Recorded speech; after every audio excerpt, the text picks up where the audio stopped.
नमस्कार मित्रों, मैं मनीष मंगल आपके सामने आज एक ऐसे टॉपिक की स्टार्टिंग करने वाला हूं। एक ऐसा टॉपिक हम शुरू करने वाले हैं जो कि एसएससी के एग्जाम्स के अगर पॉइंट ऑफ व्यू से देखें तो बहुत ही इंपॉर्टेंट टॉपिक है।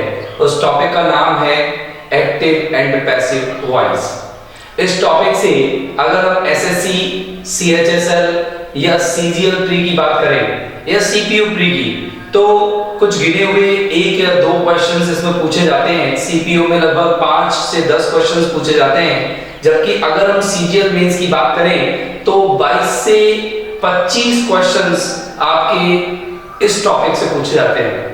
तो देखिए, इस टॉपिक को हम पढ़ने से पहले डिवाइड कर लेते हैं 3 भागों में। देखो, इस टॉपिक का नाम है वॉइस।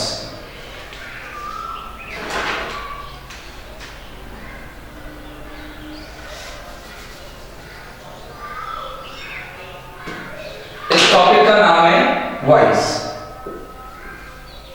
जिसको हम एक्टिव एंड पैसिव वॉइस भी कहते हैं। ये टॉपिक हमें लगभग 8th क्लास से ही रेगुलर पढ़ने को मिलता है और हमारे माइंड में भी काफी हद तक बैठा हुआ है। कई सारे स्टूडेंट्स इसको बिना पढ़े भी इसकी प्री में जो क्वेश्चंस आते हैं उन्हें बिल्कुल अच्छे से सॉल्व कर लेते हैं, और वो भी सही तरीके से। लेकिन अगर हम मेंस की बात करें, सीजीएल मेंस की, तो वहां टाइमिंग के साथ साथ एक्यूरेसी भी एक बहुत ज्यादा इंपॉर्टेंट पहलू होती है, एक एस्पेक्ट होती है। हम हो सकता है कि 22 या 25 सारे जो क्वेश्चंस आए हैं वॉइस के, वो सारे के सारे सही कर लें, एक्यूरेट उनका आंसर दें, लेकिन विद इन टाइमिंग दे। ये एक बहुत ही ज्यादा पेचीदा टॉपिक है, कॉम्प्लेक्स पॉइंट बन जाता है। तो आज हम स्टार्ट करेंगे इस टॉपिक को। मैं आपके अध्ययन की दृष्टिकोण से थोड़े लेवल को देखते हुए एसएससी और अदर कॉम्पिटिटिव एग्जामिनेशंस को पॉइंट अपने माइंड में रखते हुए मैं इस टॉपिक को 3 पार्ट में डिवाइड करता हूं। हम सबसे पहले इसका पढ़ेंगे, जो फर्स्ट पढ़ेंगे basic concept, basic concepts of voice. आधारभूत विचारधारा या फिर धारणा जो हमारे अंदर वॉइस की बनी हुई है कि हम वॉइस में क्या करते हैं, इंपॉर्टेंट क्या है, वॉइस किस तरीके से बनाया जाता है।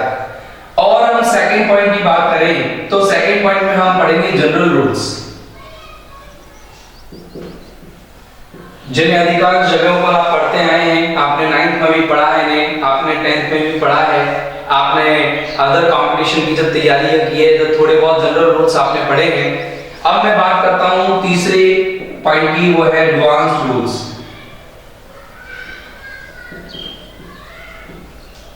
हम इस पूरे टॉपिक को 3 पार्ट्स में डिवाइड करके अध्ययन करेंगे। मुझे मालूम है ये टॉपिक आप सबको अच्छे से आता है और मैं जानता हूं कि मुझे बड़ा सपोर्ट मिलने वाला है जब मैं इस टॉपिक को आपको पढ़ाऊंगा। मुझे अच्छा लगेगा अगर आप मेरे क्वेश्चंस का जो मैं आपको यहाँ कराता हूं उनका आप आंसर जल्दी से जल्दी कमेंट बॉक्स में सेंड करें।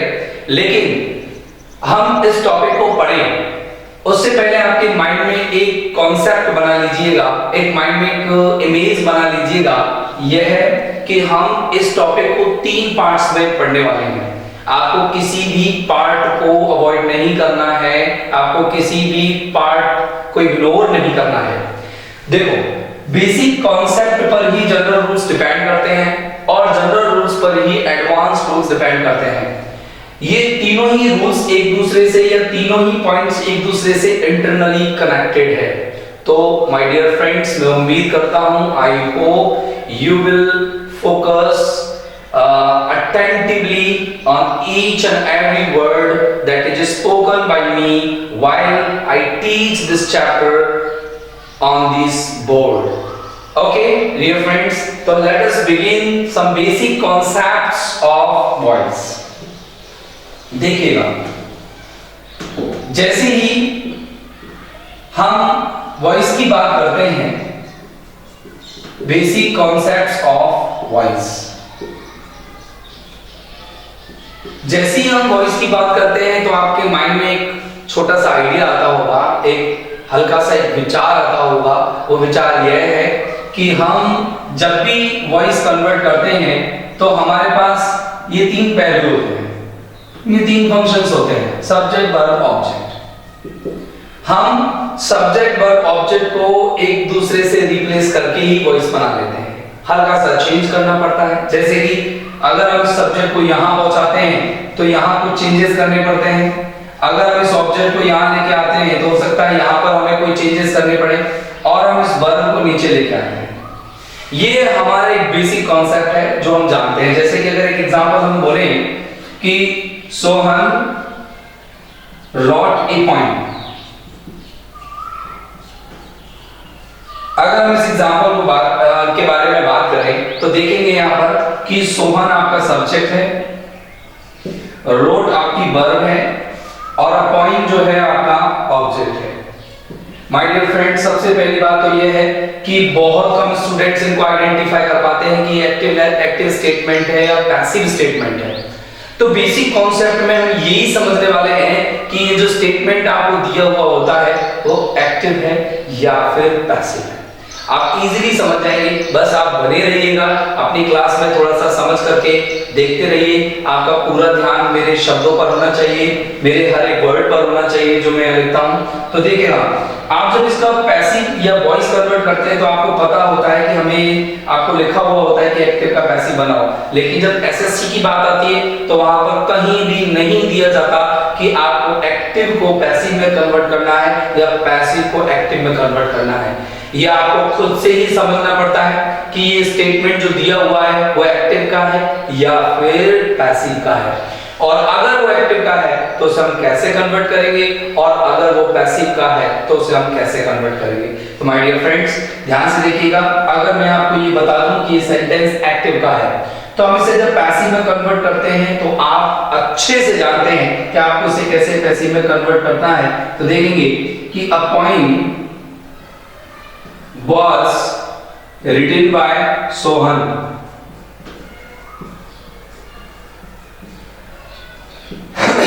मुझे लगता है कि आपका आंसर भी यही होता जो मैंने अभी लिखा है, लेकिन ये एक बहुत ही सिंपल कॉन्सेप्ट है कि आपने बनाया कैसे है, किस तरीके से आपने इसमें कुछ चेंजेस किए हैं। आप यहाँ सोहन को क्यों ले गए हैं, सोहन से पहले आपने बाई क्यों लगाया है, आप ये पॉइंट को यहाँ स्टार्टिंग में क्यों लेके आए, यहाँ पर डॉट था आपने रिटर्न क्यों किया, और उससे पहले यहाँ कोई हेल्पिंग वर्ब नहीं थी, यहाँ पर आपने वर्ड्स क्यों लगाया। तो इन सभी कुछ सवालों का जवाब देने के लिए हम स्टार्ट करते हैं हमारे टॉपिक को। माय डियर फ्रेंड्स, अब हमारा जो पहला टॉपिक है वो है basic concepts of voice. Let us begin, शुरू करते हैं। बेसिक कॉन्सेप्ट क्या है? बेसिक कॉन्सेप्ट्स को समझने से पहले हमें यह समझना होगा कि एक्टिव वर्ब कौन सी होती है और पैसिव वर्ब कौन सी होती है। तो माय डियर फ्रेंड्स, मैं आपको थोड़ा सा समझाना चाहूंगा कि एक्टिव वर्ब कौन सी होती है, पैसिव वर्ब कौन सी होती है। तो मैं एक तरफ लिस्ट बनाता हूं एक्टिव वर्ब्स की और एक तरफ लिस्ट बनाता हूं मैं पैसिव वर्ब्स की, क्योंकि अगर आप किसी सेंटेंस को पढ़ते हो तो वहां पर आपका मेन फोकस जो होगा या फोकस पॉइंट जो होगा वो होगी आपकी वर्ब। आप वर्ब को देख के ही आइडेंटिफाई कर पाओगे कि ये एक्टिव की है या पैसिव की है। तो देखिए डियर फ्रेंड्स, अगर मैं एक्टिव की बात करूं, एक्टिव वर्ब कौन सी होती है और कैसी होती है, तो active verb without helping verb भी आती है। विदाउट हेल्पिंग वर्ब यानी कि is, am, are, was verb नहीं होंगे, ना हैज एंड हैड होंगे, ना डू डज डिड होंगे, ना ही कोई मॉडल ऑक्सिलरी वर्ब होगी, यानी कि विदाउट हेल्पिंग वर्ब। और जो विदाउट हेल्पिंग वर्ब आती है वो होती है या तो वर्ब की फर्स्ट फॉर्म या वर्ब सेकंड होती है या फिर वर्ब फर्स्ट में एस या ईएस होती है। इन वर्ब्स के साथ कभी भी कोई भी हेल्पिंग वर्ब यूज नहीं की जाती, और इस स्थिति में आप पहचान सकते हैं कि वर्ब आपकी एक्टिव की है। अगर कोई वर्ब आईएनजी फॉर्म में है तो वो एक्टिव की है। अगर कोई वर्ब आपकी वर्ब थर्ड है, और याद रखिएगा उस वर्ब थर्ड से पहले हैज, हैव और हैड है, तो वो भी आपकी एक्टिव ही है। याद रखिएगा, एक बार मैं फिर से दोहरा रहा हूं, देखना। एक्टिव वर्ब को कैसे पहचानोगे आप? एक्टिव वर्ब को हम पहचानेंगे अगर कोई हेल्पिंग वर्ब नहीं है तो वो भी एक्टिव वर्ब है, यानी कि verb first, verb second, verb first में एस ए एस, ये एक्टिव वर्ब है। और अगर हम देखें कि किसी वर्ब में आईएनजी लगा हुआ है, कोई वर्ब जीरंड फॉर्म में है, तो वह भी एक्टिव वर्ब ही है। और अगर किसी वर्ब को हम देखें कि वो थर्ड फॉर्म में है, यानी कि पास्ट पार्टिसिपल में है, तो आप याद रखना कि उससे पहले आपको एक चीज ढूंढी है, अगर वहां हैज एंड हैड में से कोई हेल्पिंग वर्ब है तो वह भी एक्टिव वर्ब है। इसके अलावा एक्टिव वर्ब और आपको नहीं पहचानी होगी। केवल ये तीन आपको फॉर्मेशंस याद रखनी है। रिमाइंड कराता हूं, verb first, verb second, verb first SES, verb first ING और वर्ब की थर्ड फॉर्म कब? जब उसके साथ हैज, हैव और हैड होंगे। अब मैं बात करता हूं पैसिव की। पैसिव वर्ब को आइडेंटिफाई करने में मजा आता है। क्यों? क्योंकि यहां पर एक तो तय है कि यहां पर वर्ब की थर्ड फॉर्म आनी ही आनी है। बिल्कुल, आपको ये फिक्स माइंड में रखना है कि यहां वर्ब की थर्ड फॉर्म आनी है। इसके अलावा आप इसको आइडेंटिफाई कर सकते हो इन तीन चार तरीकों से। कैसे? कि अगर वर्ब थर्ड से पहले is, are and was were आए हो तो समझ जाना कि वो वर्ब पैसिव वर्ब है। अगर बी आया हो तो समझ जाना वो पैसिव वर्ब है। अगर बीन आया हो तो समझ जाना वो पैसिव वर्ब है। और अगर बीन आया हो तो भी समझ जाना वो पैसिव वर्ब है। My dear friends, I think you can easily identify the formation of a sentence by reading the verb, by paying your attention on verb. If you find in a sentence that there is the formation of verb in first form, second form, or verb first SAES, or in gerund form, or in third form with the helping verb of has, have and had, then you can know, you can understand that the sentence is composed or is framed only in active formation. But if you find out the verb third with is, am, are, was, were, be, been and being, then you can easily get this point that the sentence is made in passive formation. Okay, मुझे लगता है कि आपको ये verb को identify करना अच्छे से समझ में आ गया होगा। अब मैं आपको कुछ एग्जांपल्स देता हूं और आप मुझे बताएंगे कि ये सेंटेंस एक्टिव फॉर्मेशन में है या पैसिव फॉर्मेशन में है। देखिएगा,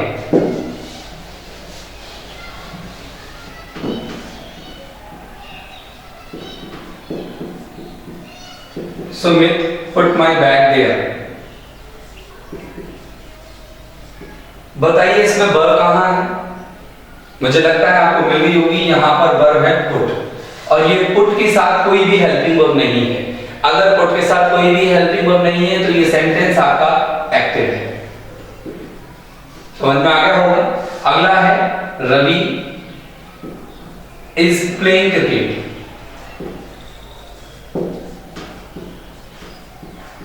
इस सेंटेंस को ध्यान से पढ़िएगा। मुझे लगता है कि यहाँ पर आपको वर्ब मिल गई होगी। यहाँ पर वर्ब है प्लेइंग और इस वर्ब में क्या लग रही है? आईएनजी। और अगर किसी वर्ब में आईएनजी लगी हो तो वह भी क्या होता है? एक्टिव होता है। Is it clear? एक मैंने लिखा Suresh has dropped me there here. Okay, इस एग्जांपल को देखिएगा, आपको वर्ब मिल गई होगी। मुझे लगता है आपको वर्ब मिल गई और वो ये है क्या? ड्रॉप। ड्रॉप भी यहाँ वर्ब की थर्ड फॉर्म है, लेकिन आपके माइंड में एक चीज फिर से आएगी कि ये वर्ब थर्ड तो पैसिव की भी हो सकती है, लेकिन पता किया कि यहाँ पर क्या है? हैज, हैव एवं हैड। अगर हैज एंड हैड के साथ आप वर्ब थर्ड को देखते हैं तो पहचान जाएंगे कि ये सेंटेंस किस फॉर्मेशन में है? एक्टिव में है। मैं एक और एग्जांपल आपको दे रहा हूं, देखिएगा। This house was made in 2012। आप यहां देखेंगे कि यह मकान 2012 में बनाया गया। अब इस एग्जांपल में आप देखेंगे कि यहां आप मेड वर्ब का थर्ड फॉर्म देख रहे हैं और वर्ब की थर्ड फॉर्म किसके साथ आ रही है? Is am are was verb के साथ आ रही है। तो यहां आप आसानी से समझ सकते हो कि ये सेंटेंस किस में है? पैसिव में है। मैं आपको और एग्जांपल दे रहा हूं, देखिएगा।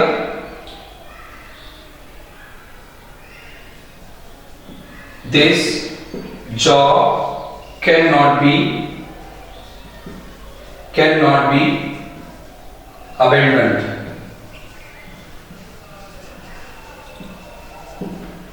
यह जॉब त्यागा नहीं जा सकता। अगर मैं कहूं कि ये वर्ब थर्ड है तो क्या आप पहचान सकते हो कि ये पैसिव है? बिल्कुल आप पहचान सकते हो कि वर्ब थर्ड से पहले क्या आ रहा है? बी, तो ये पैसिव वॉइस ही है। मैं और कुछ एग्जांपल्स आपको देना चाहूंगा, अब आप मुझे आइडेंटिफाई करके बताइए कि ये पैसिव है या नहीं। Green trees are being cut now। देखिएगा इस एग्जांपल में क्या आपको समझ में आ रहा है कि वर्ब कहां है? ये वर्ब है कट। कट की तीनों फॉर्म्स एक जैसी होती हैं, कट कट कट, और कट से पहले आप क्या देख रहे हैं? बी। तो बी के बाद डेफिनेटली कट का यूज हुआ है तो ये वर्ब थर्ड ही होगी, और यहां पर ये वर्ब थर्ड अगर बी के साथ आ रही है तो ये सेंटेंस पैसिव का है। एक और आप देखेंगे, nothing has been done yet। nothing has been done yet। आप इस सेंटेंस में देखेंगे do did done, यहां पर वर्ब की थर्ड फॉर्म है, लेकिन ये कैसे पता लगे कि ये सेंटेंस एक्टिव का है या पैसिव का? आप देखेंगे कि इस वर्ब थर्ड से पहले क्या दे रखा है? बी। तो डियर फ्रेंड्स, मुझे लगता है कि आप आइडेंटिफाई करना तो कम से कम सीख ही गए होंगे कि आप एक सेंटेंस को देख करके कैसे पता लगाएंगे कि ये एक्टिव का है या पैसिव का है। आपने ये सारे एग्जांपल्स और मेरा जो कॉन्सेप्ट जो मैंने आपको बताया था, आपको ये सब इतना सा समझ में आया होगा कि आपको मेन जो फोकस करना है वो आपको केवल और केवल वर्ब पर फोकस करना है। एक बार मैं रिपीट करता हूं, यदि आपको वर्ब बिना किसी हेल्पिंग वर्ब के दिखती है तो वो एक्टिव सेंटेंस होगा। यदि कहीं पर वर्ब फर्स्ट में आईएनजी दिखता है तो वह एक्टिव स्टेटमेंट होगा। यदि कहीं वर्ब की थर्ड फॉर्म से पहले आपको हैज, हैव, हैड नजर आता है तो समझ जाना वह भी एक्टिव स्टेटमेंट है। लेकिन अगर वर्ब की थर्ड फॉर्म के साथ आपको is am are helping verb के रूप में नजर आए, वाज वर्ब नजर आए, कहीं बी, बीन या बीइंग नजर आए तो समझ जाना कि स्टेटमेंट पैसिव वॉइस का है, और हम इजीली उसको कन्वर्ट कर पाएंगे। हम इजीली समझ पाएंगे कि कहां हमारा सब्जेक्ट है, कहां हमारा ऑब्जेक्ट है, और हमको किस तरीके से काम करना है, जिससे कि ये सेंटेंस आसानी से हमारे वॉइस में कन्वर्ट किए जा सके। ओके डियर फ्रेंड्स, अब हम शुरू करते हैं हमारा नेक्स्ट स्टेप अगले कॉन्सेप्ट की ओर। चलो शुरू करते हैं। ओके डियर फ्रेंड्स, आपने अभी तक कॉन्सेप्ट नंबर फर्स्ट समझा था, और वो कॉन्सेप्ट फर्स्ट आपका जो था वो था वर्ब के आइडेंटिफिकेशन से। आप वर्ब्स को देख करके समझ जाएंगे कि ये सेंटेंस एक्टिव का है या पैसिव का। तो अब आते हैं हम सेकंड कॉन्सेप्ट पर।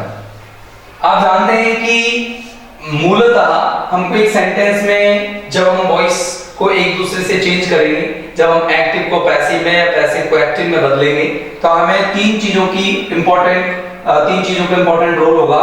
वो पहला जो है वो है सब्जेक्ट, दूसरी जो है वर्ब है, और तीसरा हमारा ऑब्जेक्ट है। ये आपके माइंड में आपको सेट रखना है कि बिना ऑब्जेक्ट के कोई भी सेंटेंस पैसिव का नहीं बनाया जा सकता। आपको सेंटेंस पैसिव अगर बनाना है तो ऑब्जेक्ट की रिक्वायरमेंट होगी ही होगी, और वहां ये ऑब्जेक्ट किस फॉर्मेशन में आएगा, किस रूप में आएगा, आप इसका इमेजिन नहीं कर सकते। हम इनको एडवांस रूप में पढ़ेंगे कि किस तरीके से ऑब्जेक्ट को अलग अलग रूपों में दिया जा सकता है, जहां पर हम उनको पहचानने से हम एक मिस्टेक कर सकते हैं, हमें गलती हो सकती है वहां। तो देखेंगे कि बेसिक कॉन्सेप्ट में अगर हम बात करें तो सब्जेक्ट, वर्ब और ऑब्जेक्ट, इन तीनों ही चीजों पर वॉइस का पूरा खेल टिका हुआ है, पूरा खेल टिका हुआ है, सब्जेक्ट, वर्ब और ऑब्जेक्ट। याद रखना फ्रेंड्स कि जब हम वॉइस तब्दील करते हैं, वॉइस को चेंज करते हैं, सेंटेंस को कन्वर्ट करते हैं, तो हमें ऑब्जेक्ट को सब्जेक्ट के स्थान पर लाना होता है, सब्जेक्ट को ऑब्जेक्ट के स्थान पर लाना होता है और वर्ब को एक अलग ही फॉर्मेशन में ले जाना होता है। तो देखिएगा आपके माइंड में क्वेश्चन आया होगा कि सर ऐसा हम क्यों करते हैं कि हम सब्जेक्ट को ऑब्जेक्ट के प्लेस पे ले जाते हैं, ऑब्जेक्ट को सब्जेक्ट के प्लेस पे लेके आते हैं, वर्ब को कोई अलग फॉर्मेशन में डाल देते हैं, ऐसा हम क्यों करते हैं? दरअसल फ्रेंड्स आपको मालूम होगा कि जो एक्टिव स्टेटमेंट होते हैं यानी कि एक्टिव वॉइस का जो आपका जो स्टेटमेंट होता है वो एक्टिव वॉइस में सब्जेक्ट एक्टिवली पार्टिसिपेट करता है। सब्जेक्ट का एक बहुत बड़ा रोल होता है, सब्जेक्ट सेंटेंस में रिप्रेजेंट करना वेरी इंपॉर्टेंट होता है। लेकिन अगर हम बात करें पैसिव की, तो पैसिव में जो इंपॉर्टेंट रोल होता है वो ऑब्जेक्ट का होता है। सब्जेक्ट को हम हर बार इग्नोर करते हैं, सब्जेक्ट की वहां इतनी इंपॉर्टेंस नहीं होती है। जैसे कि मैं बात आपको समझाऊं कि हम कुछ हिंदी के कुछ एग्जांपल से समझते हैं कि जब घर पर कोई गेस्ट आता है तो हम उनसे यही कहते हैं कि जरा ठहरिए, चाय बन रही है। जबकि आप जानते हैं कि स्टेटमेंट में चाय ऑब्जेक्ट है, क्योंकि जो बना रहा है उसको हमने यहाँ पर हाइड किया है, छुपाया है। तो आप समझ गए होंगे। और भी एग्जांपल्स आप देख सकते हैं, कपड़े धुल रहे हैं, कपड़े सुखाए जा रहे हैं, आप देख सकते हैं घड़ी मरम्मत की जा रही है, रोड बन रहा है। आप ये सारी क्रियाओं को देखें तो ये सारी क्रियाएं जो सब्जेक्ट मैंने यहाँ पर लिखे हैं वो सब्जेक्ट इनको नहीं कर सकते, दरअसल वो सब्जेक्ट ना होकर के ऑब्जेक्ट हैं। तो इसीलिए हमें इनकी वॉइस की जरूरत पड़ती है और वहां पर हमें ऑब्जेक्ट को लेके आना होता है। तो डियर फ्रेंड्स जब आप एक्टिव से पैसिव बनाते हैं तो हम ऑब्जेक्ट को यहां रखते हैं और वर्ब की फॉर्मेशन में जो इंपॉर्टेंट चेंज होता है वो होता है कि वर्ब को दो भागों में डिवाइड कर देते हैं। एक भाग तो इसका बी होता है और सेकंड पार्ट इसका वर्ब की थर्ड फॉर्म होती है, यानी कि सेकंड पार्ट में वर्ब हमेशा पास्ट पार्टिसिपल फॉर्म में चली जाती है। और जब सब्जेक्ट को हम यहाँ पार्टिसिपल के बाद लेके आते हैं तो वो एक एजेंट का काम करता है और बाई के साथ आता है। यहाँ पर ये बाई प्लस सब्जेक्ट को हम एजेंट बोलते हैं। कि सर एजेंट क्यों? क्योंकि इसके द्वारा काम किया जाता है, इसका रोल इतना इंपॉर्टेंट नहीं होता है। कई एग्जांपल्स में तो हम इसको दिखाते ही नहीं। तो हम ये भी चर्चा करेंगे कि कहां पर हम एजेंट को डिस्कस करते हैं और कहां पर हम एजेंट को डिस्कस नहीं करते हैं, कहां पर हम इनको शो करते हैं और कहां पर नहीं करते हैं। तो हम इसको आगे पढ़ेंगे, लेकिन ये बेसिक कॉन्सेप्ट नंबर 2 आप अच्छे से समझिएगा कि सब्जेक्ट को आप पार्टिसिपल वर्ब के बाद ले जाते हैं, यानी कि इस वर्ब को जो थर्ड फॉर्म में हमने कन्वर्ट किया था उसके बाद ले जाते हैं। ऑब्जेक्ट को आप पहले रख देते हैं और इस वर्ब को आप दो टुकड़ों में विभाजित कर देते हैं। पहला टुकड़ा होता है आपका बी और दूसरा होता है वर्ब की थर्ड फॉर्म। दरअसल अगर सब्जेक्ट के साथ कोई हेल्पिंग वर्ब है तो वह हेल्पिंग वर्ब बिना कोई बदलाव किए, जिसमें कोई टेंस का कोई चेंज नहीं होता, अगर वो इज़्रामार में से कोई एक है तो नीचे भी इज़्रामार ही आएगी।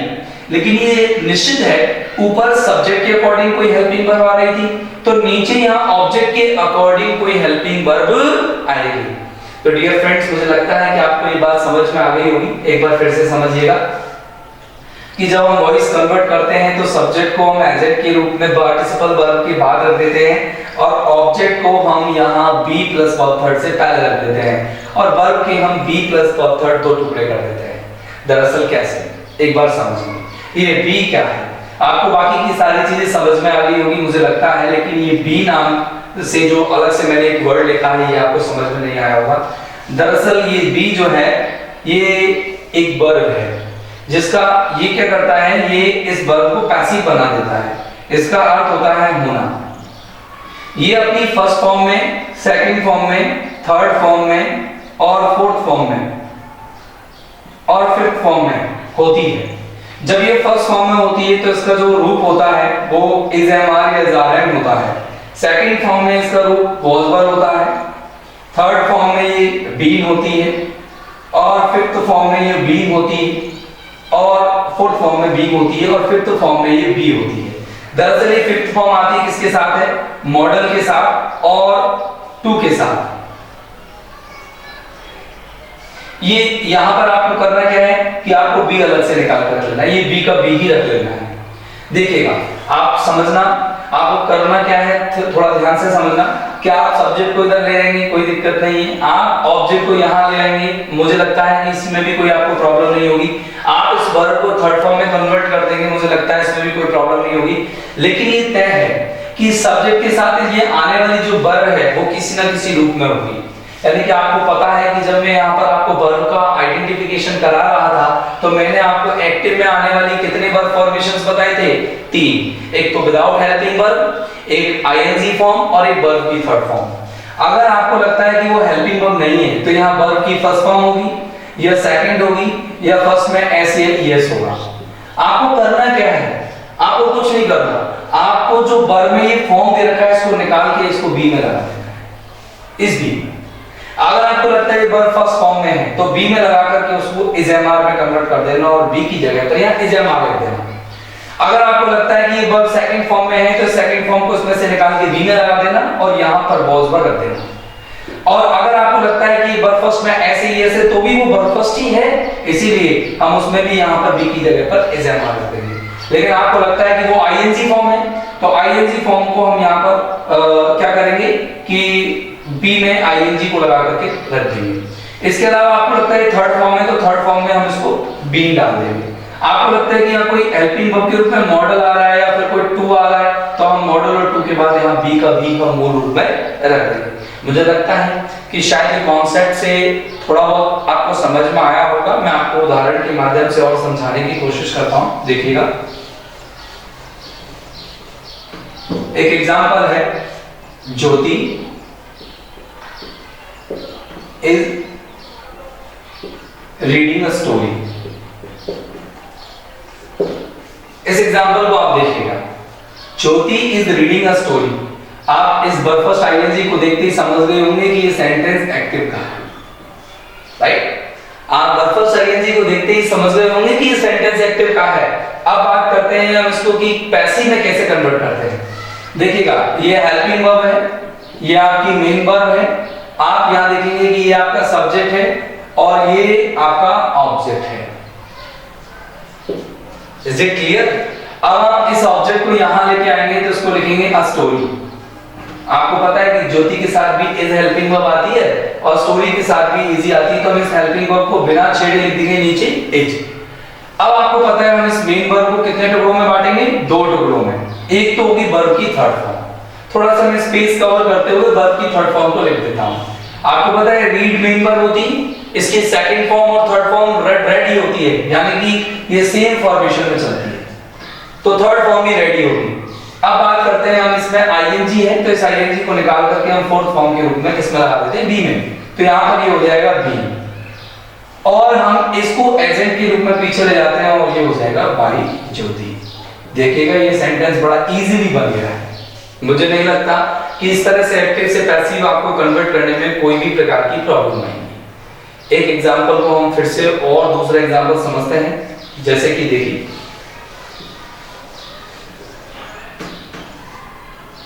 A doctor has forgotten his tools here. Okay, इस एग्जांपल में हम इसको वॉइस में कन्वर्ट करते हैं तो देखेंगे ये आपको समझ में आ गया होगा हेल्पिंग वर्ब है, ये समझ में आ गया वो वर्ब थर्ड है। अगर वर्ब थर्ड से पहले आप हैज हैव देखते हो तो वो सेंटेंस कैसा होगा? एक्टिव स्टेटमेंट का या पैसिव स्टेटमेंट का? ये होगा एक्टिव का। तो देखिएगा फ्रेंड्स, ये एक्टिव का है तो यहाँ पर ये सब्जेक्ट है, यहाँ पर हिज टूल्स आपके ऑब्जेक्ट हैं और हियर आपका एक प्लेस है। तो देखिएगा हम इसको पैसिव में कैसे कन्वर्ट करते हैं। हम ऑब्जेक्ट्स को यहां पर लेके आते हैं, हिज टूल्स। एक आगे हम एडवांस रूप में पढ़ेंगे कि यहां पर टूल्स किसके थे? टूल्स डॉक्टर के थे। तो डॉक्टर को हमें एजेंट के रूप में दर्शाना जरूरी होगा या नहीं? अगर हम डॉक्टर को एजेंट के रूप में रिप्रेजेंट करते हैं तो वहां डॉक्टर के ही टूल्स हैं। ये एक रिलेशन एस्टैब्लिश करने के लिए यहां पर हिज की जगह हमें लगाना पड़ेगा द टूल्स। अब एक बार देखिएगा, हम जब ऊपर की हेल्पिंग वर्ब को नीचे लेके आएंगे तो ऊपर अ डॉक्टर सिंगुलर है तो उसके अकॉर्डिंग यहां हैज आ रही थी, लेकिन टूल्स यहां प्लूरल है तो यहां पर उसके अकॉर्डिंग हैव आएगी। Is it clear? हम इस मेन वर्ब को 2 टुकड़ों में बांटेंगे। एक टुकड़ा तो वर्ब थर्ड ही होगा जो हमें ऊपर ही दिख रहा है, फॉरगॉटन, और एक टुकड़ा होगा बी, राइट? अब देखिएगा यहाँ पर एक कौन सी वर्ब की फॉर्म है, वर्ब की थर्ड फॉर्म है। इस थर्ड फॉर्म को निकालकर अगर हम बी में लगाते हैं तो वो क्या हो जाएगी, बीन। तो हम यहाँ पर इसको रख देते हैं बीन। Is it clear? अब देखेंगे, अब यहाँ पर हमने ये पूरा कर लिया है। अब हमारे पास प्लेस में ये हेयर बचा है। आपको बताया जाएगा कि हेयर हमने पहले क्यों लिए, ये हम आगे कॉन्सेप्ट्स में क्लियर करेंगे। और डॉक्टर को हम पीछे ले जाएंगे, तो यहाँ पर एजेंट के रूप में इसको रिप्रेजेंट करेंगे, तो बाय अ डॉक्टर। मुझे लगता है आपको ये एग्जांपल अब अच्छे से समझ में आ गया होगा। ये एक्टिव से पैसिव बनाना बहुत ही इजी है। अब मैं आपको इसी कॉन्सेप्ट से पैसिव से एक्टिव बना करके बताता हूं। देखिए,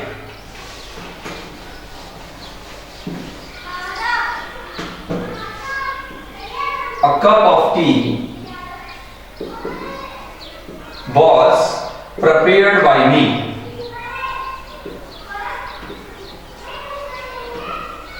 ओके, अब आप यहां देख रहे होंगे कि इस एग्जांपल में a cup of tea was prepared by me है। आपके दिमाग में एक बहुत कॉम्प्लेक्स क्वेश्चन आ रहा होगा कि सर ये सेंटेंस एक्टिव का है पैसिव का, हमें कैसे पता लगेगा? तो आप फिर से वर्ब की ओर जाइए। ये वर्ब है और ये वर्ब आपको थर्ड फॉर्म में नजर आ रही है, लेकिन इससे पहले हैज वर्ड नहीं है, is am are was verb है। तो डेफिनेटली ये वर्ब आपकी पैसिव वर्ब है और ये स्टेटमेंट भी आपका पैसिव है। तो जैसे आपको ये पता लगा कि ये स्टेटमेंट पैसिव का है, तो आपको समझ में आ गया होगा कि कप ऑफ टी सब्जेक्ट नहीं बल्कि ऑब्जेक्ट है और ये आपका एजेंट है जहां से हम बाई को हटाएंगे। और अब हम इसको कन्वर्ट करेंगे, तो देखेंगे कि जब बाई मी में से हम बाई को हटा करके मी को यहां लेके आएंगे तो मी सब्जेक्ट के रूप में बदल जाएगा। अगर ये नाउन होता तो हम इसको जो का त्यों ले आते, लेकिन ये प्रोनाउन है। तो प्रोनाउन का एक बेसिक रूल होता है कि सब्जेक्ट की जगह पर सब्जेक्टिव फॉर्म में आता है और ऑब्जेक्ट की जगह पर ऑब्जेक्टिव फॉर्म में आता है। तो यहाँ पर ये ऑब्जेक्ट के स्थान पर चला गया था, इसीलिए ये ऑब्जेक्टिव फॉर्म में है। अब यहाँ ये फिर से सब्जेक्ट के स्थान पर आएगा तो ये सब्जेक्टिव फॉर्म में आ जाएगा। तो मी की जगह हम क्या कर देंगे, आई। आप एक बार थोड़ा सा नोटिस कर लीजिएगा, आप सोचेंगे कि ये हेल्पिंग वर्ब है। नहीं, ये हेल्पिंग वर्ब नहीं है, क्योंकि पैसिव का स्टेटमेंट है। और पैसिव के स्टेटमेंट की खास बात होती है कि इसमें बी प्लस वर्ब थर्ड आपको चूज करनी पड़ती है। तो आपको समझ में आ गया होगा कि ये बी की सेकंड फॉर्म में वाज वर्ब। अगर इसके अलावा कोई हेल्पिंग वर्ब इसमें है तो वो हम डेफिनेटली यहां लिख देंगे, लेकिन आपको पता है कि ये बी की सेकंड फॉर्म है। क्यों सर? जानते होंगे आप कि हम जब एक्टिव से पैसिव बना रहे थे तो वर्ब के दो टुकड़े कर रहे थे, एक टुकड़ा था बी और एक टुकड़ा था वर्ब की थर्ड फॉर्म। ये कब कर रहे थे हम? जब हम एक्टिव से पैसिव बना रहे थे। अभी आपने बताया था कि ये सेंटेंस पैसिव का है। अगर ये सेंटेंस पैसिव का है तो ये बी प्लस वर्ब थर्ड ही तो है। अगर ये तो हम मान लेते हैं इसको वर्ब थर्ड, तो हमें ये बी माननी पड़ेगी। और अगर हम इसे बी मानते हैं तो ये बी का कौन सा फॉर्म है? बी का ये सेकंड फॉर्म है। अब आपकी माइंड में आया होगा कि सर ये बी का सेकंड फॉर्म क्यों आया? क्योंकि ये जो वर्ब है ये यहाँ पर सेकंड फॉर्म में ही रही होगी। यहाँ पर ये जो बी का फॉर्म है इसको हमें वापस मेन वर्ब में मिला देना है। तो हमको जब सेकंड फॉर्म प्रिपेयर में मिलाएंगे तो फिर से ये प्रिपेयर्ड हो जाएगी, ये प्रिपेयर्ड होगी। और जैसे ये प्रिपेयर्ड हुई तो आपका बचा हुआ जो ऑब्जेक्ट है वो यहां आ जाएगा, एक कप ऑफ टी। मुझे लगता है कि आपको ये थोड़ा सा कम समझ में आया होगा। मैं आपको एक और एग्जांपल से इसको समझाने की कोशिश करता हूं, देखिएगा।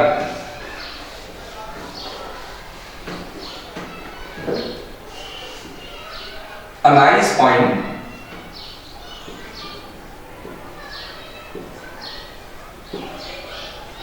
has been written by Deepak।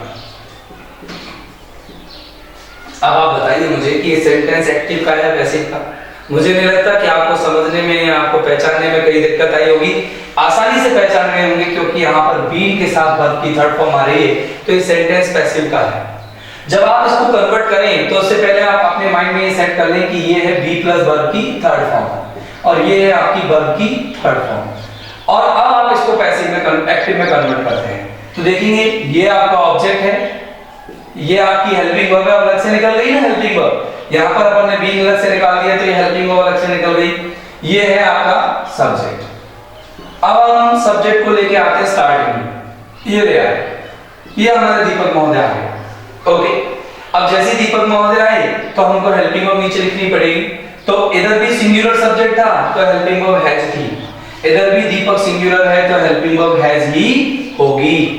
अब बात करते हैं हम आगे की। इस बीन को रिटन में हम मिलाएंगे तो ये वर्ब थर्ड है और ये भी वर्ब थर्ड, तो हम इस वर्ब थर्ड को इस वर्ब थर्ड में मिलाएंगे तो हमारी मेन वर्ब में कोई चेंजेस नहीं होंगे, तो हम यहाँ पर लिख देंगे हैज रिटन, और हैज रिटन के बाद हमारे पास बचेगा अपना ऑब्जेक्ट और वो ऑब्जेक्ट होगा ए नाइस पॉइंट।